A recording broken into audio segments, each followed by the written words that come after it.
ముఖ్యమంత్రి ప్రయాణించేటువంటి వాహనాలకు సంబంధించిన ఆటోలకి సిద్ధం చేశారు. ఒక మహిళ ఆటో డ్రైవర్ కూడా ఉన్నారు. ఆమెతో మాట్లాడుతూ ఈ పథకం ఇంప్లిమెంట్ చేయడం పట్ల ఆమె విధంగా రియాక్ట్ అవుతారో మాట్లాడుతూ. అమ్మా, మీ పేరేనమ్మా? స్వర్ణలత. మీ ఆటోలో ఎవరు ప్రయాణించబోతున్నారు ఇప్పుడు? నారా లోకేష్ కుమార్ సార్. నారా లోకేష్ గారు మీ ఆటోలో ప్రయాణించబోతున్నారు. అవును సార్. ఎన్ని సంవత్సరాల నుంచి డ్రైవ్ చేస్తున్నారు ఆటోని? 10 సంవత్సరాల నుంచి డ్రైవ్ చేస్తున్నాను. ఆటోనే మీకు ఉపాధి? ఆటోనే ఉపాధి సార్. గత మాకు 2014లో సీఎం చేతుల మీదుగా మేము ఈ షియా ఆటో మేము తీసుకున్నాము. సార్ పెట్టిన పథకంలోనే శ్రీశక్తి పథకం కింద మాకు షియా ఆటో వాళ్ళకి ట్రైనింగ్ ఇచ్చి లైసెన్సులు పర్మిట్లు అన్నీ ఇచ్చి బ్యాంక్ లోన్ పెట్టి మాకు జీవనోపాధి కల్పించారు. సో దానివల్ల ఇప్పుడు మా కుటుంబం మొత్తం కూడా మేము హ్యాపీగా నేను పోషించుకోగలుగుతున్నాను. అంటే ఇప్పుడు 15,000 ఇస్తున్నారు మీకు. ఎన్నికల మేనిఫెస్టోలు పెట్టకపోయినా ముఖ్యమంత్రి చంద్రబాబు గారు ఈ పథకాన్ని మీకు ఇస్తున్నారు, ఏమనిపిస్తుంది? ఇచ్చినా మంచిదే సార్, ఇవ్వకపోయినా మంచిదే. ఎందుకంటే మాకు గత 10 సంవత్సరాల క్రితం మాకు జీవనోపాధి చూపించారు కాబట్టి మేము ఇప్పుడు మేము ఒక ఇంటిని రన్ చేసుకో క్యాపబిలిటీ మాకు ఇచ్చారు.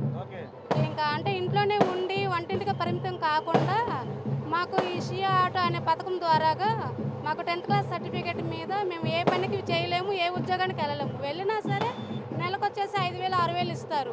కానీ టార్చర్ కూడా అలాగే ఉంటుంది. ఇక్కడ మాకేందంటే మీ కాళ్ళ మీద మీరు బతకండి, ఇంకా డబ్బులు ఇచ్చి కూర్చోపెట్టడం కాదు, మనంతటా మనం కష్టపడి మనం రూపాయి సంపాదించుకోవాలి అని చెప్పేసి మాలాంటి ఆడవాళ్ళకి ఎంతో మందికి స్ఫూర్తిగా నిల్చున్నారు మాకు సీఎం సార్.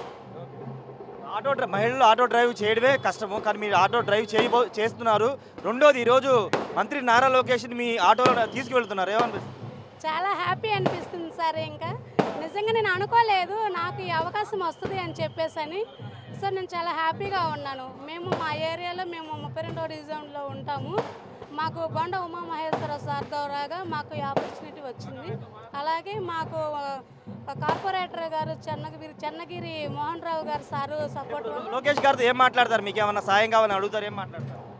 అంటే మా ప్రస్తుతానికి మాకైతే సొంత ఇల్లులు లేవండి. మాకే కాదు మా తోటి కార్మికులు కూడా సొంత ఇల్లులు లేవు. సొంత ఇల్లు ఉంటే ఇంకా హ్యాపీగా ఉంటామని చెప్పేసి అది అడుగుదాం అనుకుంటున్నాను. ఏం చెప్తారు ఫైనల్గా? మహిళలు ఏం చేయలేరు, వంటింటికే పరిమితం అవుతారంటే చెప్తున్నారు, కానీ మీరు 10 ఏళ్ళకి ఆటో తోలుతున్నారు. ఈరోజు ఏకంగా నారా లోకేష్ని మీరు డ్రైవ్ చేయబోతున్నారు.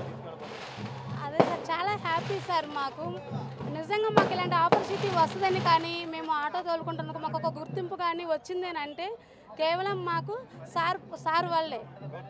ఇంకా మేము అంటే ఇంట్లోనే ఉంటే మమ్మల్ని ఎవరు గుర్తించేవాళ్ళు కాదు. కానీ మాకు ఒక షియా ఆటో అని చెప్పేసి పథకం ద్వారా సీఎం గారు మమ్మల్ని అందరినీ ఇక్కడ తీసుకురావటం వలన ఈరోజు మేము వాళ్ళ బాబుని మేము ఆటో డ్రైవ్ చేస్తే ఎక్కించుకుంటున్నందుకు చాలా హ్యాపీగా ఉన్నాము.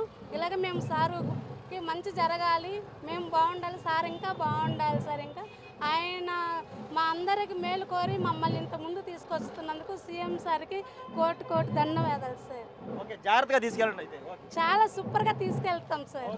ఇది మంత్రి నారా లోకేష్, ఈమె డ్రైవ్ చేయబోతుంది. మంత్రి నారా లోకేష్ ఇక్కడ కూర్చుని ఆ సింగనార్ వరకు వెళ్ళబోతున్నారు. ఈ మహిళ 2014లో అప్పుడు టీడీపీ ప్రభుత్వ హయాంలోనే ఆటో వచ్చింది. అప్పటి నుంచి కుటుంబ పోషణ కోసం ఆటో డ్రైవ్ చేస్తూ ఉపాధి పొందుతుంది.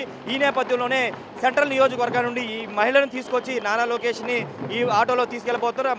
నారా లోకేష్కి ఇల్లు కావాలని ఒక సమస్యను చెప్తున్నారు. ఏదేమైనప్పటికీ మహిళలకి కూడా ఈ పథకం రావడం, మహిళా డ్రైవర్లు ఆటో డ్రైవర్లు కూడా ఈ పథకం రావడం పట్ల వాళ్ళంతా కూడా హర్షం వ్యక్తం చేస్తున్న పరిస్థితుంది. కెమెరా పర్సన్ సాయితో రాజేష్, బిగ్ టీవీ, విజయవాడ నుండి.